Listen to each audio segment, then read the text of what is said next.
Hello बच्चों, chemistry class में आपका स्वागत है और मैं हूं आपका केमिस्ट्री टीचर सतीश श्रीवास्तव। आज मैं आपके लिए जो टॉपिक लेकर आया हूं और वो है एप्लीकेशंस ऑफ इलेक्ट्रोलिसिस।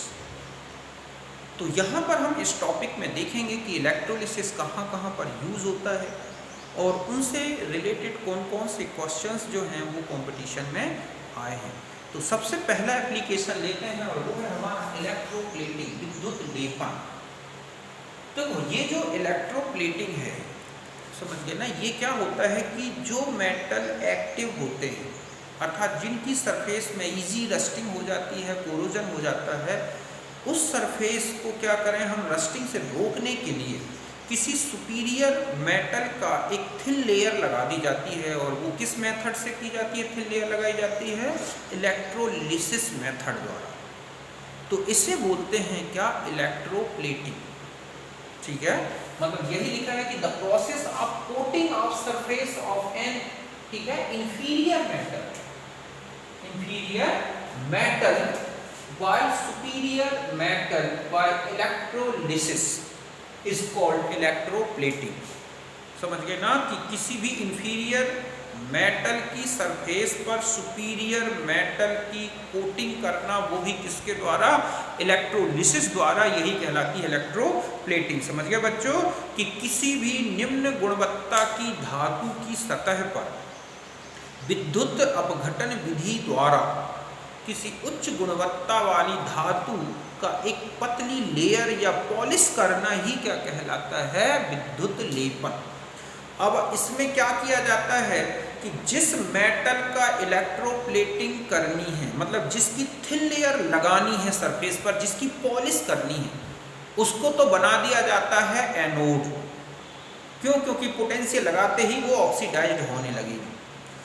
और जिसकी सरफेस पर कोटिंग करनी है या इलेक्ट्रोप्लेटिंग करनी है, उसका तो बना दिया जाता है कैथोड।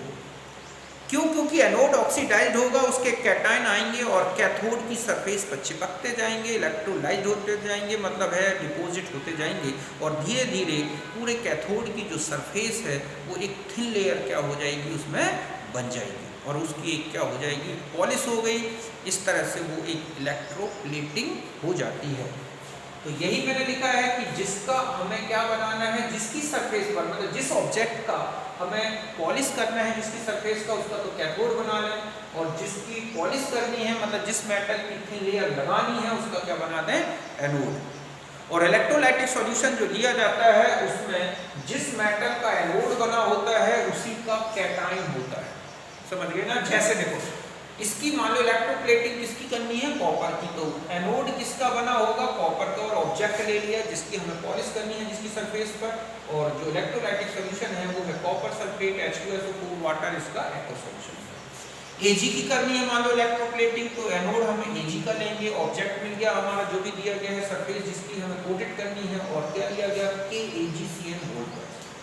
ऐसे ही गोल्ड में आप देख रहे हैं एनोड गोल्ड का बना है, ऑब्जेक्ट हो गया, और उसका ये एक्वा सॉल्यूशन है जो कॉम्प्लेक्स है KAuCN गोल्ड वाइज। निकल की करनी है तो निकल का कॉम्प्लेक्स लिया गया है, निकल का एनोड है। जिंक की करनी है तो जिंक का इलेक्ट्रोलाइट लिया गया है और जिंक का एनोड है। तो इस तरह से क्या की जाती है, इलेक्ट्रोप्लेटिंग की जाती है। समझ गए होंगे बच्चों, तो आप इसे नोट करें।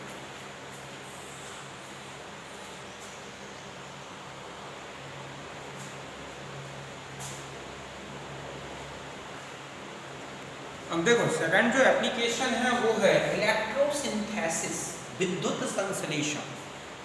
तो आपने देखा होगा केमिस्ट्री में जब हम आएंगे, इनऑर्गेनिक केमिस्ट्री में, तो बहुत सारे कंपाउंड्स हैं, जैसे NaOH, KOH, KMnO4, इसके अलावा आप देखेंगे, ठीक है, कि KClO3। इन कंपाउंड्स की जो सिंथेसिस है इनके रॉ मटेरियल से इलेक्ट्रोलिसिस द्वारा ही की जाती है। इसके अलावा बहुत सारे एलिमेंट्स हैं, जैसे कि H2O2, Cl2, I2, Br2, O3। ये जो एलिमेंट हैं इनका भी जो सिंथेसिस है, इनके जो मिनरल्स हैं, या हम ये कहें कि इनके जो रॉ मटेरियल्स हैं, उनसे इनको निकाला जाता है, एक्सट्रैक्टेड किया जाता है, उसमें भी इलेक्ट्रोलिसिस प्रोसेस का यूज़ किया जाता है। वाटर के इलेक्ट्रोलिसिस से हाइड्रोजन और ऑक्सीजन का प्रोडक्शन होता है। ऑक्सीजन के इलेक्ट्रोलिसिस से ओजोन बनती है। तो इस तरह से हम इनके बहुत सारे मतलब सिंथेसिस में इलेक्ट्रोलिसिस के एप्लीकेशंस देखेंगे। इनऑर्गेनिक में बहुत डिटेल में आएगा। फिर एक होती है इलेक्ट्रोमेटलर्जी। तो जो एस ब्लॉक के एलिमेंट्स, इनके लिए जो है नॉर्मल जो मेटलर्जिकल प्रोसेस है, पायरोमेटलर्जी है, ठीक है, या स्मेल्टिंग प्रोसेस है, तो उनका आसानी से यूज़ नहीं किया जा सकता, क्योंकि ये कार्बन द्वारा या एल्यूमिनियम द्वारा रिड्यूस नहीं हो सकते। ये अपने जो मेटल, मतलब ये जो मेटल है इस ब्लॉक के, इनके जो सॉल्ट है, इनमें जो ये मेटल है, इनका रिडक्शन कार्बन मेथड द्वारा या कार्बन रिडक्शन मेथड द्वारा, एल्यूमिनियम रिडक्शन मेथड द्वारा नहीं हो सकता। लेकिन इलेक्ट्रोलिसिस प्रोसेस द्वारा बहुत ही इजी इनको क्या किया जा सकता है, एक्सट्रैक्टेड किया जा सकता है, निकाला जा सकता है। इसके लिए क्या करते हैं कि ये जो मेटल है एस ब्लॉक के, इनके किसी सॉल्ट का फ्यूज्ड सॉल्यूशन लिया जाता है। एक्वस क्यों नहीं लेते? क्योंकि एक्वस ले लेंगे तो जहां हमें कैथोड में मेटल मिलना था ये वाले एस ब्लॉक के, वहां हाइड्रोजन मिलना शुरू हो जाएगी। क्यों? क्योंकि इन सब के जो स्टैंडर्ड रिडक्शन पोटेंशियल है वो निगेटिव है, इसलिए हाइड्रोजन पहले H+ जो है पहले क्या हो जाएगा, रिड्यूस हो जाएगा। एक क्वेश्चन भी आता है कि जो एस ब्लॉक के एलिमेंट्स हैं, इनको इलेक्ट्रोलिसिस प्रोसेस द्वारा इनके एक्वस सॉल्यूशन से एक्सट्रैक्टेड नहीं किया जा सकता। इसका रीजन क्या है? तो आपको सीधा सा ध्यान रखना है कि इन मेटल्स के जो स्टैंडर्ड रिडक्शन पोटेंशियल हैं वो निगेटिव है, इसलिए एक्वस सॉल्यूशन यूज़ करेंगे तो जहां हमें कैथोड में मेटल मिलना था वहां क्या मिलना शुरू हो जाएगा, हाइड्रोजन। इसलिए क्या किया जाता है कि इन मेटल्स का, जैसे एल्यूमिनियम है या एस ब्लॉक के एलिमेंट्स हैं, इनके किसी सॉल्ट का फ्यूज्ड सॉल्यूशन लिया जाता है और फिर उसमें जो है इलेक्ट्रोलिसिस की जाती है, तब जाके ये मेटल कैथोड में मिल जाते हैं। तो जितने भी एस ब्लॉक के एलिमेंट्स हैं, एल्यूमिनियम है, इनका जो एक्सट्रैक्शन है, ठीक है, वो इसी मेथड से किया जाता है, इलेक्ट्रोमेटलर्जी, जो कि टोटल किस पर बेस्ड है, इलेक्ट्रोलिसिस पर। इस तरह से बच्चों एस ब्लॉक के तत्व हैं, एल्यूमिनियम है, इनका जो निष्कर्षण है इनके गलित लवण के विद्युत अपघटन द्वारा किया जाता है। फिर है मेटल प्यूरिफिकेशन। तो आप देखोगे कि जो मेटल्स इलेक्ट्रोमेटलर्जी में रिडक्शन प्रोसेस के बाद मिलते हैं, उनमें कुछ ना कुछ अदर एलिमेंट्स की इम्प्योरिटीज़ होती हैं, उनको निकालना होता है। तो बहुत सारी मेथड यूज़ होती है, उनमें से एक मेथड होती है इलेक्ट्रोलिसिस मेथड, जो मेनली कॉपर है, ठीक है, सिल्वर है, गोल्ड है, लेड है, इनके लिए यूज़ होती है।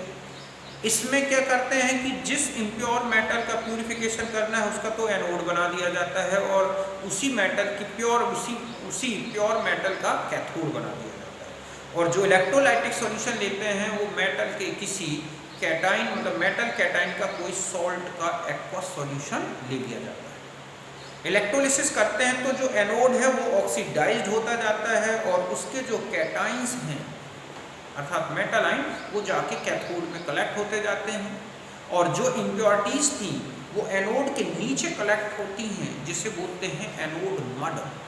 कॉपर की मेटलर्जी में जो एनोड मड निकलता है उसमें गोल्ड, सिल्वर, इनका एक्सट्रैक्शन किया जाता है। ये उसमें जो है मतलब मेटल और जो गोल्ड है, सिल्वर, इनके एक्सट्रैक्शन के लिए वो मेन रूप से यूज होता है। समझ गए ना बच्चों कि जिस मेटल का शोधन करना है उसका एनोड बना दिया जाता है और उसी धातु का, शुद्ध धातु का कैथोड बनाते हैं और विद्युत अपघटन कराया जाता है ऐसे इलेक्ट्रोलाइटिक सॉल्यूशन में जिसमें मेटल का ही कैटाइन है। तो विद्युत धारा प्रवाहित करते ही जो एनोड है वो घुलता जाता है और उसकी शुद्ध धातु कैथोड में इकट्ठी होती है और उसके नीचे जो कचरा इकट्ठा होता है जिसे बोलते हैं एनोड पंख या एनोड मड, उसमें कुछ मूल्यवान धातुएं जैसे कि सिल्वर है, गोल्ड, ये होती हैं, बाद में इन्हें एक्सट्रैक्ट कर दिया जाता है। तो वो भी एक इसका एप्लीकेशन है इलेक्ट्रोलिसिस का। समझ गए ना? तो इस तरह से इलेक्ट्रोलिसिस के और भी एग्जाम एप्लीकेशंस मिलेंगे, वो हम आगे देखेंगे। तो मैंने जो इम्पोर्टेंट एप्लीकेशंस थे उनके बारे में बता दिया, ठीक है। इलेक्ट्रोप्लेटिंग से रिलेटेड काफ़ी क्वेश्चन पूछे जाते हैं कि कौन सी मेटल है, इसको अगर हमें इलेक्ट्रोप्लेटेड करना है तो हमें किस मेटल का एनोड और किसका कैथोड बनाना होगा, तो वो ध्यान रखें। कौन सा इलेक्ट्रोलाइटिक सॉल्यूशन यूज़ होगा वो आपको मैंने बता ही दिया। तो इस तरह से हम इनके बारे में देखा हमने एप्लीकेशंस इलेक्ट्रोलिसिस को। हम मिलेंगे नेक्स्ट वीडियो में जिसमें हम लेंगे फैराडे लॉ के बारे में, ठीक है। ओके।